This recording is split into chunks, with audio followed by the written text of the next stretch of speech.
Hi, everybody. This is Dr. Ray.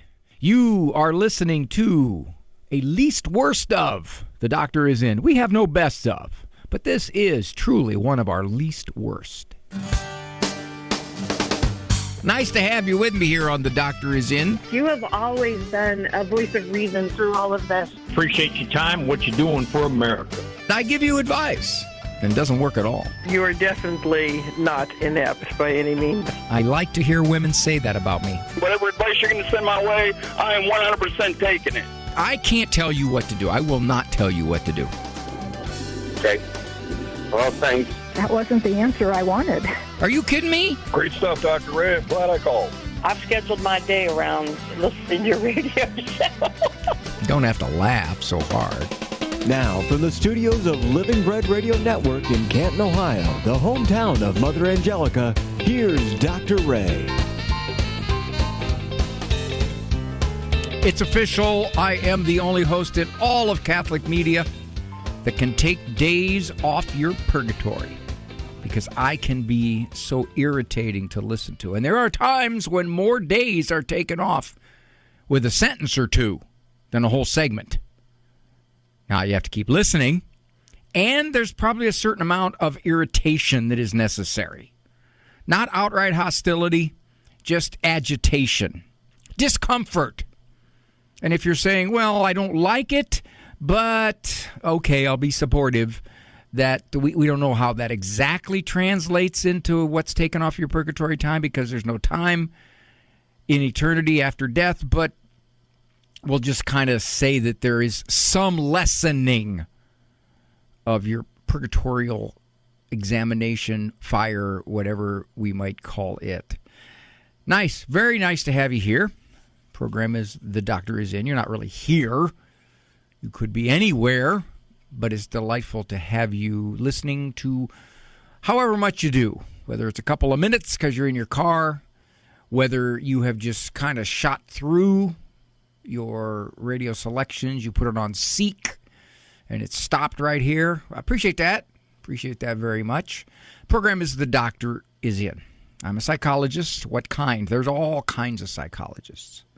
Clinical psychologists. These are the folks who have been, if you want to say trained, I don't know if I like that word, educated maybe in therapy or in assessment of various types, diagnoses. But the interesting thing about all that is that any psychologist will tell you with any amount of experience that what they learned in graduate school and their PhD is a minuscule fraction of what they bring to the table or to the office or to the couch in their practice. And that's true for me. Over the years of reading, listening, experience with many people, so much of what I've learned, I did not learn in school. I learned it on the pavement, if you will, the clinical pavement. Now, on this program, I don't diagnose, I don't do therapy, I don't step on any therapist's turf, I don't intrude on anything they've said if you're seeing somebody. We can educate, give you a few thoughts, a few ideas, something to ponder, something to throw in your basket of options. Get a lot of cultural questions, how the culture misshapes our souls, or how the culture misleads us or nudges our kids away from the faith. We have all that kind of stuff. So just something that you say, okay, I know you can't do therapy here, Dr. Ray, but I want to give your thoughts, get your thoughts on a couple of things about this. Something that maybe we could put our heads together and come up with a direction that gets momentum heading in another helpful way. Now, an easy way to do that, very simple, the number, 877 573-7825. Notice how I said that? The number. And then I just gave it. I didn't say the number is. Why? Because guys don't generally use verbs if we don't have to. When I used to call the fellas, I finally quit coaching softball after many, many decades. And I used to call the guys. In the conversations, when you had 12, 13 guys you had to call, this was before any kind of social media, you wanted to get in, get out, get to the field.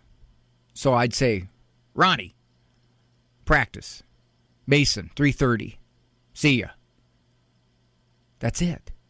Not a verb in the whole conversation. Verbs take up space. Do that a lot here on the program, I've noticed. Doctor is in. Number 877-573-7825. Delighted to hear from you. Delighted to hear. No, that's an infinitive phrase. Okay, why would you call? That's up to you. Most people call because of situations or circumstances or people in their lives, something that is befuddling them, frustrating them. Sometimes people call to say, I listened to that previous caller. I think I can add this to it because, Dr. A, you missed it. Or they'll call to say, this is my experience. What do you think? Yes, I think it was yesterday he called. He was talking about the playing around, and if that's what you want to call it, it's dangerous flirtation, if you will, of the demonic world, evil and nastiness and macabre. I go through these local box stores. Oh my, huge sections of just ugly, evil, horrific, nasty images. Now one can say, "Oh, come on, that's just kind of playful stuff." Yeah, okay.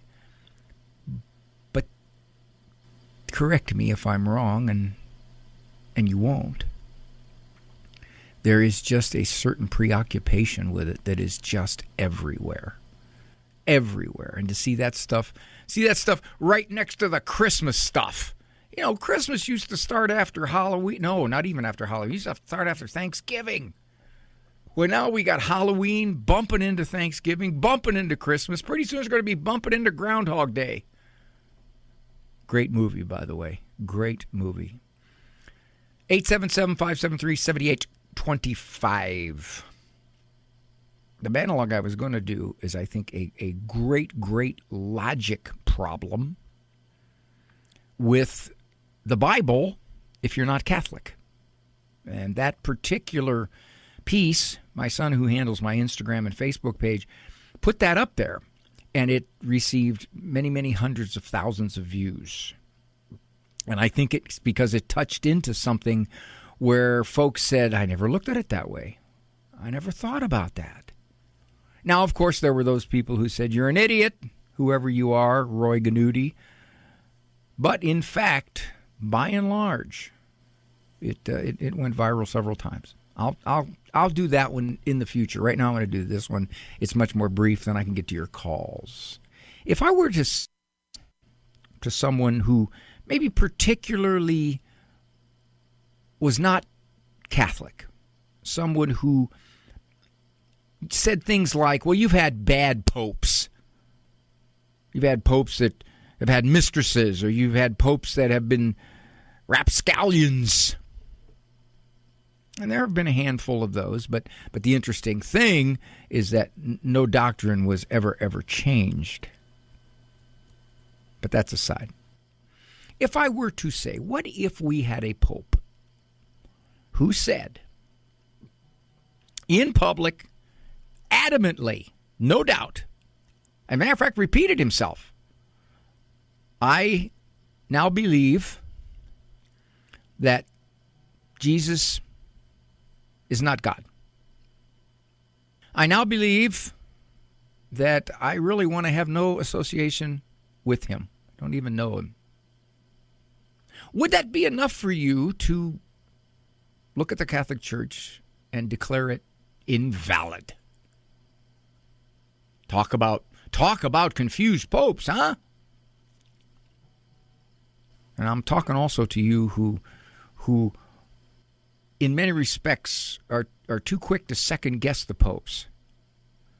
Yes, there may be things they do that confuse you and you don't understand, but our church is still our church. And Christianity stayed Christianity when this pope did that. Do you know who he was? Which one was it? Was it during the Borgia regime there? Was it Middle Ages? No, was it? I think it was when we had two different claimants to the papacy. Yeah, back the Leon papacy. No. Which one? Which pope was it? Oh, I know which one. His name was Peter. Peter the First. You might know him. St. Peter in the Gospels. I don't know the man. You're wrong. I do not know the man. I swear an oath, I do not know the man. The very first pope. The very first chief shepherd of the church. Put in place by Jesus himself. Said, no, I'm rethinking this here. I'm rethinking this. Now he came around, obviously. And what he said was under duress. He was fearful. He was scared. But nevertheless, there was a moment, there was a time when he publicly declared himself not a Christian. So be really careful when you say that the Catholic Church has faltered or broken its line of authority because there were men who were the prime shepherds of the church who said or did things that were less than honorable. So remember that. Our very first pope, under pressure, said, I'm not real sure about this whole Jesus thing. 877-573-7825. 877-57 equal. That is the number to call. Love to talk to you. And old Ellie there, she had a great question, but she called and hung up immediately. Don't know why that was. Immediate Ellie. This is Dr. Ray. Thanks for joining me. You're listening to the least worst of The Doctor Is In with Dr. Ray Guarendi. So please, no calls at this time.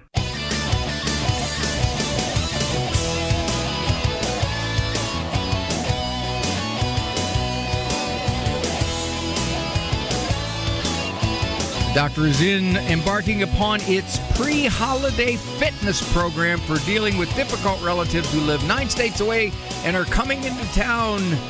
Your opinionated cousin that you see once a year, once every 2 years, and even that for you is too much to take, but she's going to be in town.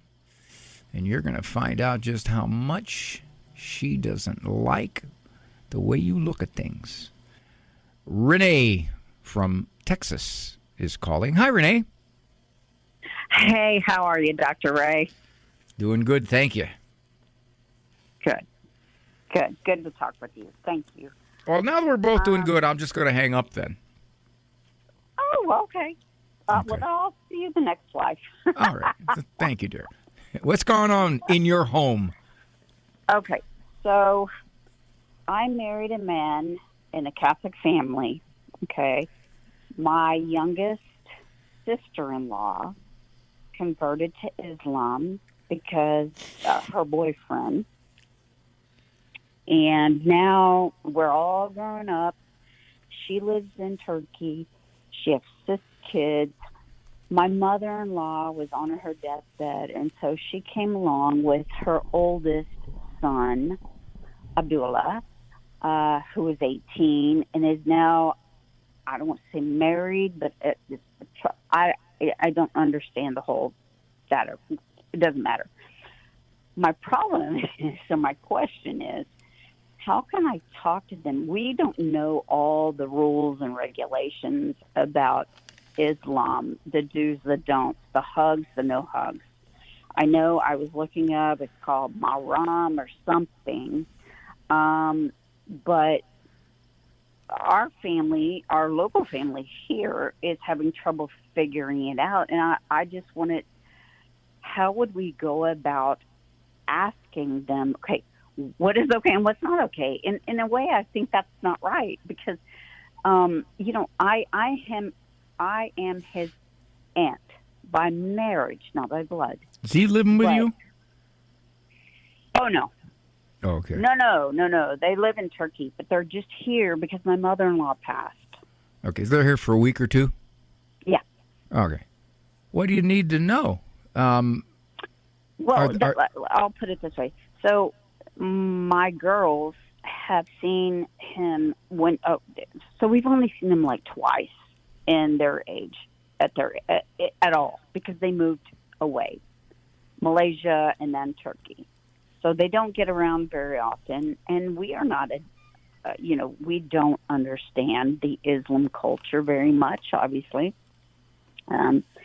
So, for example, my daughter arrives to greet everyone because we're all gathered, right? And he's immediately like, "Oh, no hugs, no hugs." And apparently this is because she and my other daughters are of marrying age, even though he's already married. And then I'm not blood, but I'm his aunt. Did your daughter, when he said that, did your daughter go, "Oh, okay"? Yeah, basically she's like, "There you go. You handled it." Okay. He's only going to be with you a week, and I think the danger is to make too much out of all the cultural differences. Oh, if you want to ask him, if you want to say, is there anything we need to know? Okay. As American Christians, or as Christians who are American, anything we need to know where we should be very careful we don't want to be inappropriate for your religion? That's what I'd do. You tell us. I get that. I just wish that they would also be kind of somewhat accommodating too. That's what we do, you know? There's the difference, see. You have the ability to do that. You don't have the ability to make them do that. Yeah. There's the difference. If you're saying, okay, you have cultural, religious conditions that we know nothing about, and we could, in fact, step on them ignorantly. So is there anything here that we need to know? Just tell us. We want to respect it. Okay. On the other hand, he's probably not going to do that with you. He's not going to say, well, if you want to say blessings at mealtime, just let me know and I will be respectful. Although I would imagine he would be. I would imagine he would probably just silently just listen. Yeah, he's been more respectful with me than my daughters, yes, for sure. Okay. Even though I'm not blood. and I think also it's possible that, you know, he's 18 and your daughters are, well, if they're attractive young girls. Oh, I'm sorry, 22. I don't know where I got 18 here. But your daughters are probably attractive young women, so therefore there's certain parts of Islam that are very, very, very careful about the fraternizing with the other sex. So I would imagine that would be probably that's probably the most sensitive aspect of this whole circumstance. I guess, yeah. Sure, no big deal. Okay. It's only a week, you know. And here's the thing too, Renee. Even if you blow it, even if you did a little faux pas, you can't be expected to know everything. And so you say, "I'm sorry, I didn't know." Yeah. Yeah. Or you don't even. It does. You don't even have to necessarily say, "I'm sorry." You didn't do anything wrong. You can just say, "Oh, okay." I didn't know. Yes, because they don't until they do something, and it's like, oh, sure. And okay. Yeah. I would not let it stress me one bit. Okay. It's just we love them. I mean, we love them as a family. And that's good. And as long as they know you're open to respecting them, they can't expect you to understand whatever social cultural differences there are, because that varies across the Islamic faith. You know that. Right. And I want to tell you, I'm a perfect example of tolerance and kindness and understanding, because during this phone call, you said about 8 things that culturally offended me, and I didn't say a thing about them. That's right. I was providing an example for you. Yeah. See that? I get it. You believe that? I'll sell you a bridge in Brooklyn. Hey, Father. Sorry. I just ordained you. Hey. Yeah, that was easy. All right, Dr. Ray. Renee, I love you. You're awesome. Thank you so much. Just one thing. Next time you call, Put the compliments at the front. Don't wait until the whole call and then be complimentary Okay, like that. then. Yeah, just that's a Can new do. rule we have. Yes, sir. All right. Yes, Thank sir. you, dear. Bye. All right. My son shared with me. It was an Instagram he put up, and it was some comment about the church and the logic behind the church, etc. And one of the comments was, my son thought it was great. We don't really respond to the comments. There's too many of them. But and by the way, talk about insulting stuff. One of the comments was, worry less about your hair and read the Bible. Well, I don't know how he thought I was worried about my hair, and I don't know how he thought I didn't read the Bible. And I wanted to say, and I don't, because you can get into real dead-end clashes. I wanted to say, well, being a Catholic, I've kind of been through the Bible. Let's see, my age, how many times I've gone to Mass. Probably at least 25 times through the majority of the Bible, because I go to Mass. And every 3 years, we go through another cycle of the Bible. So you Catholics, if somebody asks you, do you need to read the Bible? You say, well, I've been through it. Let's see, approximately, let's say you're 50 years old. And you've been going to Mass and paying attention since you were about 6. 44 years divided by 3, 13, 14, almost 15 times. You've been through huge parts of the Old Testament and nearly all of the New Testament. You just tell them, yeah, I've read the Bible 15 times. What? I didn't know Catholics read the Bible. Well, yeah, we have multiple scripture readings at Sunday Mass. Oh. Just another classic example of people having opinions when they are very, very short on facts. 877-573-7825. Already at the bottom of the program. Time-wise, the bottom of the program, and I certainly would like to hear some more from you. So we got lines ready. We'll do everything we can to get to all of you. I'm Dr. Ray.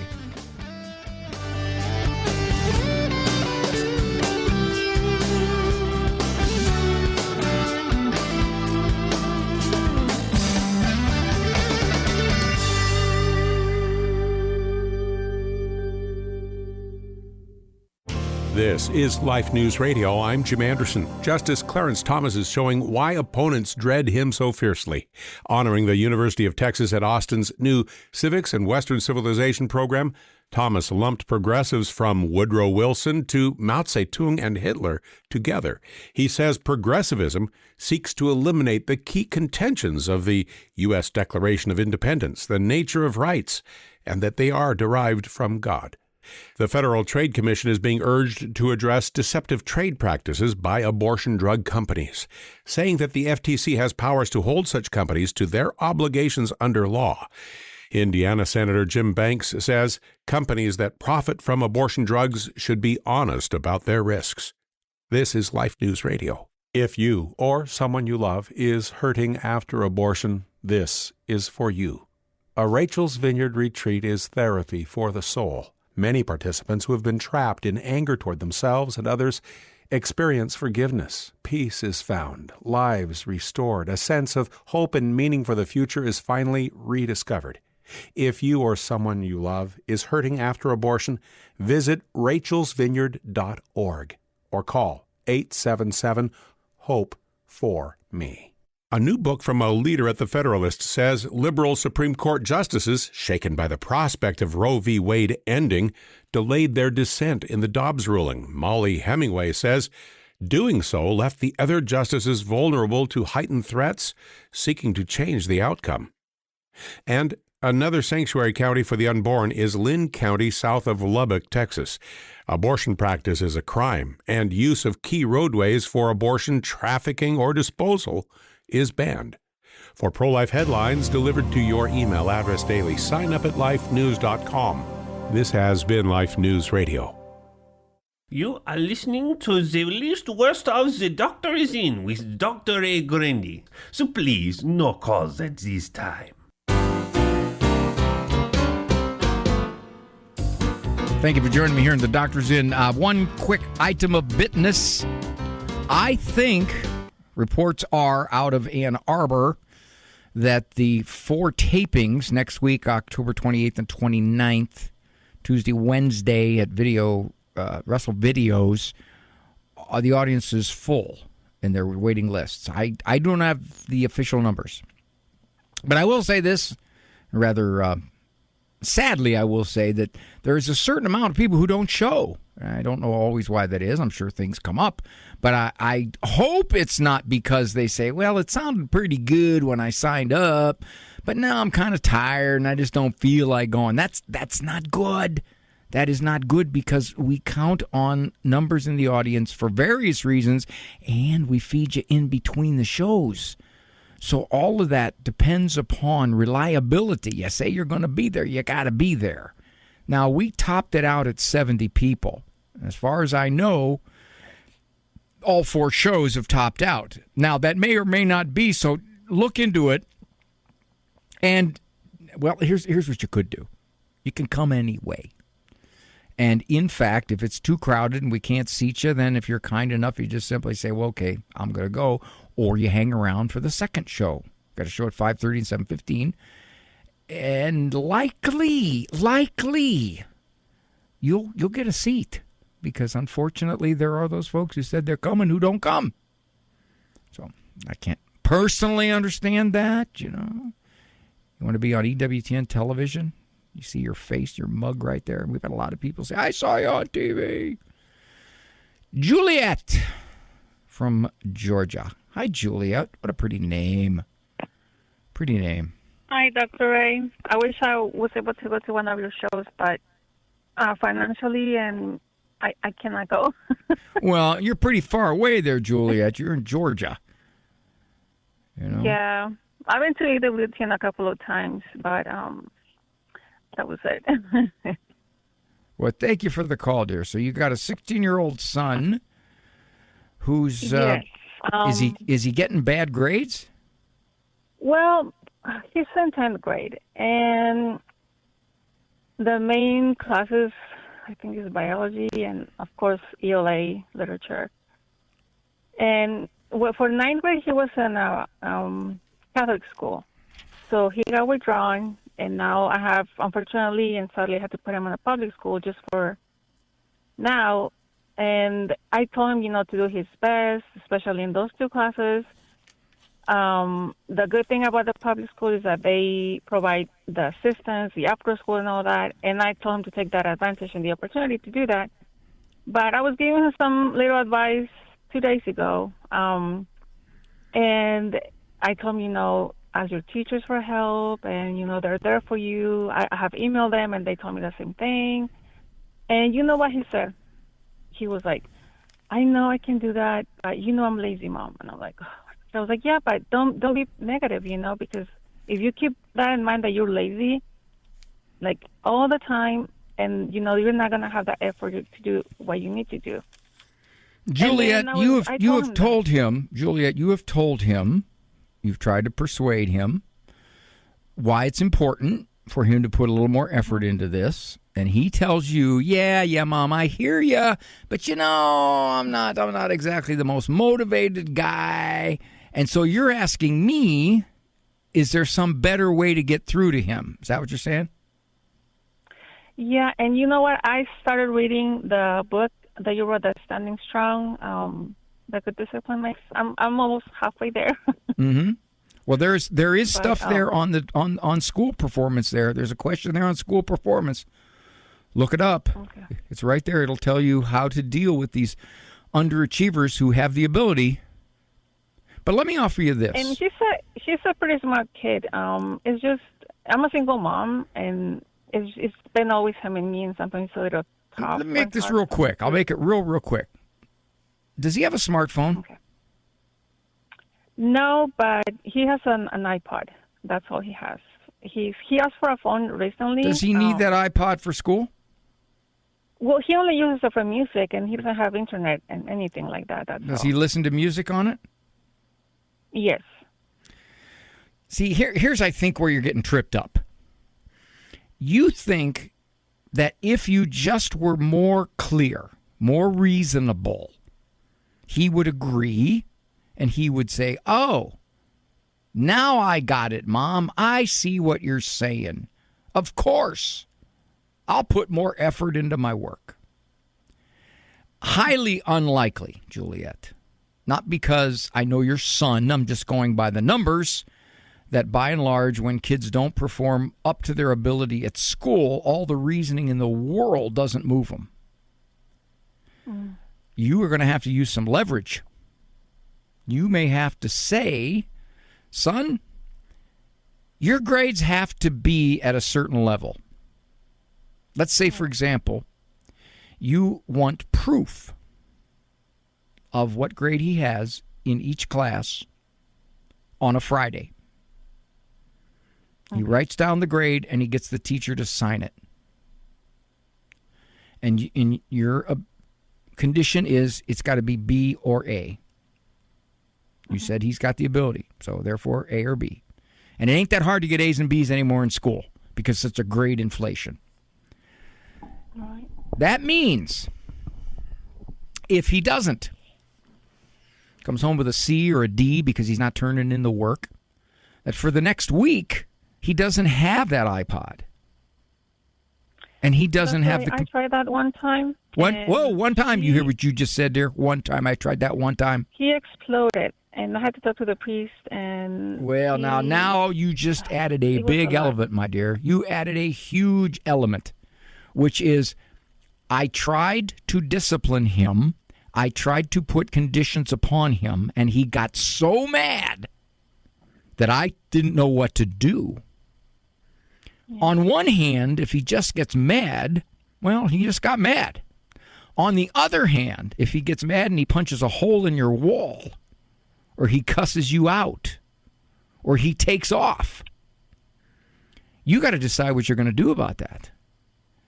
Because at this point, as long as he has the ability to say, you cannot hold me accountable, Mother, and if you try, I'll go crazy. If that's where it is, Juliet, then what I would say is you get yourself some good guidance on how to bring this young man under better control. Because if he's telling you, I'm not doing... Yeah, well, here's the thing, though. You can read that book, and it'll tell you how to take control of a situation. But if he's going to get so ugly that you're scared, that you're not sure, my gosh, I've never seen him like this, then at that point, you get some good help from people in your life or a counselor or the school people. Or even if you think it's wise, you call juvenile authorities. So I really don't know how ugly he can get, but you said you tried it once. Well, this is going to be a rule that you have, and it'll be interesting to see his reaction.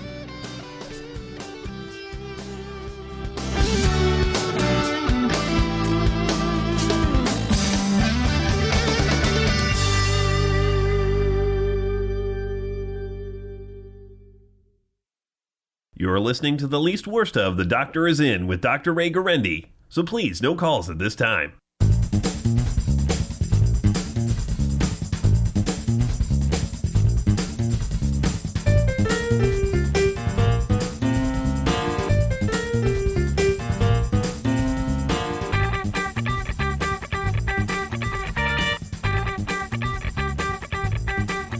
Emotionally peaking, all biorhythms in sync.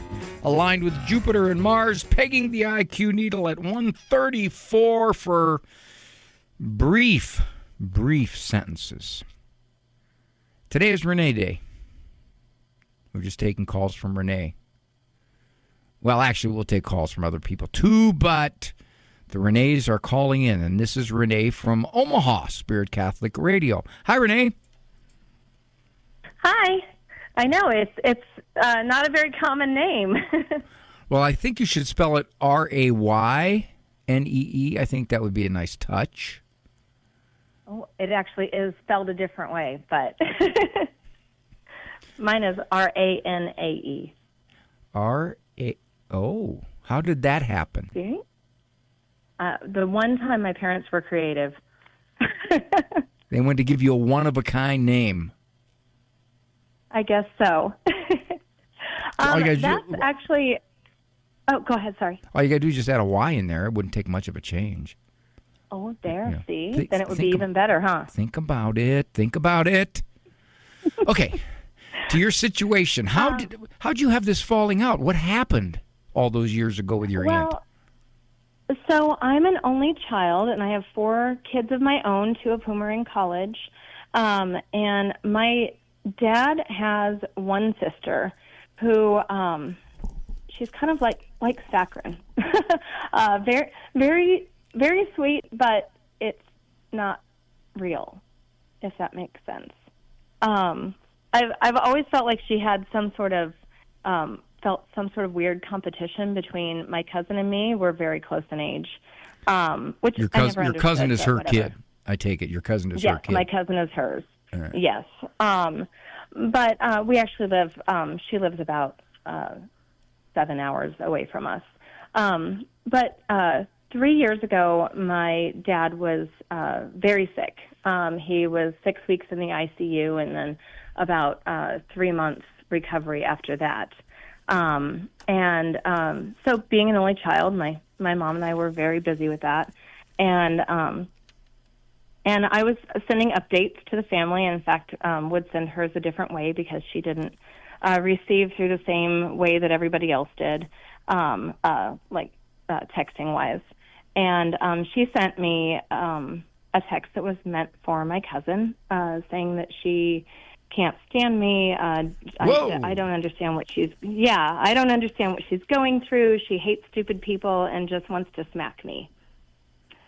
Wait a minute. You were blindsided with this? In other words, you had no idea she looked at you that way, or as you looked back on it, you could think, there were some signs there that I didn't give much weight to, but now as I total them up.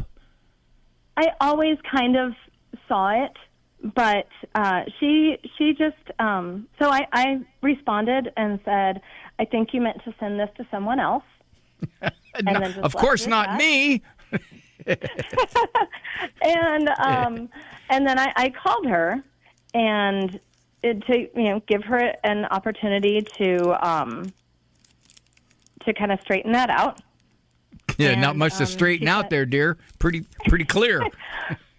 Right. Well, it was a text that she had meant to send to her own daughter, not. Well, to yeah, me. but you talk about straighten it out. What's she going to do? She's going to go, well, yeah, I wrote that text, but I didn't mean any of it.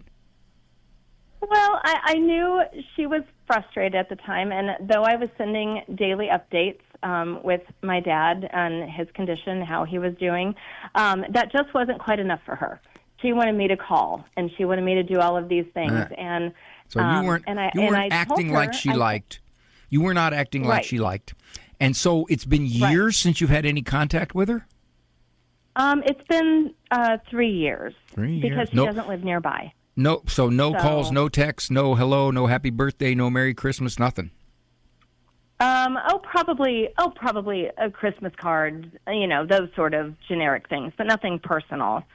And so, and when I called her and I said, I understand. She said, you just don't understand how I feel and what I'm going through, and that I don't know what's going on. And I said, I understand that, but I'm very busy too, because I have my own kids and trying to manage things at the hospital and help with things. And Renee, here's what it comes down to. All the time. Here's what it comes down to.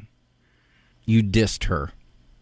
You didn't treat her with the kind of respect that she feels she deserves. And because you didn't do that, you were offensive and ugly in your social consideration. And that's probably what set her off. And you got to figure if she's going to react like that, and she's not going to look at it like, hey, Renee's kind of dealing with her dad here. The poor woman's got a lot of stuff piling on top of her. I can certainly understand if she's going to handle it a certain way. I can even understand if she's short-sighted about sending me notices. But no, it doesn't sound like she did that. Her attitude was, you mistreated me. So, Right. Now she's coming into And town. Now huh?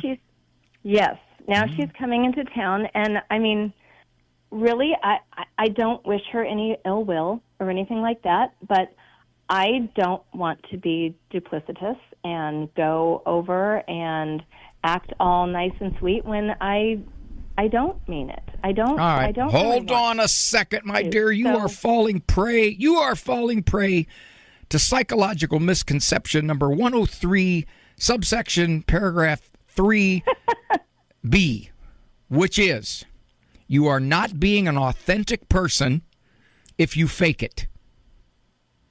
So what if, whatever limited contact you have with her, you're pleasant, you're nice, and in many respects, you act like none of that ever happened. You just do what you would do to treat someone that really isn't part of your life, but yet you can still be pleasant with them. You can ask about her kid. You can ask about what she's been doing. You can ask about all kinds of stuff. You say little subtle things like, so, have there been other people in your life that you've kind of messed up? No, okay, don't say that one. Okay, leave that one out. But here's the thing. You can be nice to her because I'm going to assume that you're a Christian, and therefore you're going to just treat her pleasantly. She ain't your favorite person. You see her once every 3 years, if that. You're not being disingenuous. Like that word? That's a good word. I've been waiting to use that. Yes. If, in fact, you just are pleasant with her. I think that's a matter of fact. Matter of fact, Renee, I'm going to say you're being authentic if you do that. You know why? I'll tell you why. You want to know why? Yes. Because you are genuinely acting in a way that you think is the right way to act, even though you don't have the feelings behind it. The feelings don't matter. That has nothing to do with your authenticity. The genuineness is, I'm a Christian, and I'm simply going to treat her pleasantly. I don't have to be ushy-gushy, warm, everything. I'm going to treat her pleasantly, civilly, for the time that I interact with her. And if whatever the reason she throws you a curveball, and she says, well, you know, I've just never gotten over the way you treated me 3 years ago. Okay, if she tries to provoke you, you're giggling, so you have not ruled that out as a possibility. You could simply say, well, I'm just sorry about that. I'm just so sorry that happened. And that's it. And that's it. And if she continues to try to provoke, then it's at that point you're going to have to duck out. You're going to have to say, Aunt so-and-so, I just wanted to see you and say hi to you and see how you're going. I really didn't want to bring that back up. And here's the thing. If she does that, if she pushes that hard and she won't let it go, then she's telling you, Renee, you really didn't do anything wrong at all, that she's just so sensitive and prickly that unfortunately she's probably going to do that to a lot of other people too. Even me. Yes. Even me. I found out that at that time she called my mom and chewed her out a few times too for not letting her know everything that was going on. There you go. There you go. It all comes down to you people are just not respecting me the way I demand to be respected. It's really what it is. So if it were me, I would just treat her pleasantly. And here's another reason why. Then you can feel good about yourself. You can say, whatever happened 3 years ago, I attempted to simply leave it into the past. We didn't have to rehash it. I'm not suggesting you do that. That'll get ugly. Just leave it into the past. I'll treat her pleasantly. And then I can be of good conscience. I can say, I did what I had to do. If she rejects it, it's no longer your matter. Okay. Thank you, Dr. Ray. I needed somebody to tell me the right thing to do and not just what I wanted to hear. So I appreciate that. Well, you knew what the right thing to do was, Renee. You knew that. You knew I was just going to nudge you. You could have predicted I was going to say that. That's why you took a risk to call me. He's not going to tell me what I want to hear, but I'll call him anyway. Bless you, dear. Good luck with it, okay? Thank you. All right, hon. Bye. This is Dr. Ray. I'll be back.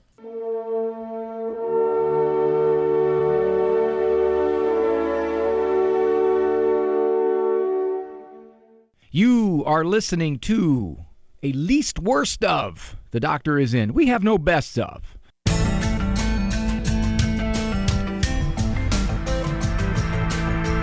Thanks for joining me here on The Doctor's in the last few minutes. Eli from Tulsa, Oklahoma could not stay on the line. His request was, I'm looking for general advice. I like that, general advice. That means I don't have to be too specific and too good on how to deal with a mother-in-law. He says we have a tense relationship. Well, I would have several questions if Eli were still here. One, how often do you see her? Where does this tense relationship come from? Is she opinionated? Did she think that your wife made a big mistake? She could have done so much better in a spouse. Where's your wife on all this? Does your wife realize that her mother doesn't treat you all that easily? But even not knowing any of that, here's general advice. Most of the time, when a relationship with someone is tense, it's not because they're threatening to punch you in the face or they've got a weapon. It's because they say things. That's what much of it is. And to the degree that you get locked into the idea that they shouldn't say those things, that's unfair, that's mean, I don't deserve that, whatever it is in your mind that says, if they say those things, I'm going to be upset. If you do that, you're going to have a tense relationship with them. To the degree that you don't give a whole lot of weight to the kind of stuff they say. Either ignore it, let it go in one ear and out the other. Dr. Ray, sometimes people need to be set straight. Well, my guess would be if you tried to set her straight, it would get real ugly. My rough estimate, 98.2653% of people who are chronically difficult to get along with are not going to take correction. They're not about to say, why thank you. I never looked at it that way. So generous of you. So generous of you to point that out to me. Please let me know in the future if I'm like that, if I say those things. Just ring a bell, flash a light, give me a dirty look, do something to let me know I've overstepped the bounds. And my guess would be you've probably tried in the past to respond to some of the things she said. How did it go? Well, I'm not going to be a doormat. You're not being a doormat. You're actually being a doormat when you let her get to you, because then she controls you and then you are a doormat. But if she can't get to you by stuff she says, if you just kind of don't say anything, you look back at her, you have a blank stare, whatever it might be, then you're not a doormat, because her words have no power. They can't do anything to you. She can be snarky and snotty and snippy and snooty, and I love SNs. SNs are little great diphthongs. But that's it. That's all she can do. So I don't know what is the cause of this tense relationship, but my guess would be it's heavily, heavily rooted in words from her. I appreciate it. I gotta run. Thanks, Andrew Kruchek and Eric Dumont and all of you. This co-production of EWTN, Global Catholic Radio Network, and Ave Maria Radio Communications. Thank you so very much. Tomorrow we're going to do a live program. Good Lord permitting. Walk with God. For information on Dr. Ray's presentations, books, and CDs, visit drray.com and follow him on Facebook and Instagram. The Doctor is In is a co-production of Ave Maria Radio and EWTN Radio and carried across the EWTN Global Catholic Radio Network.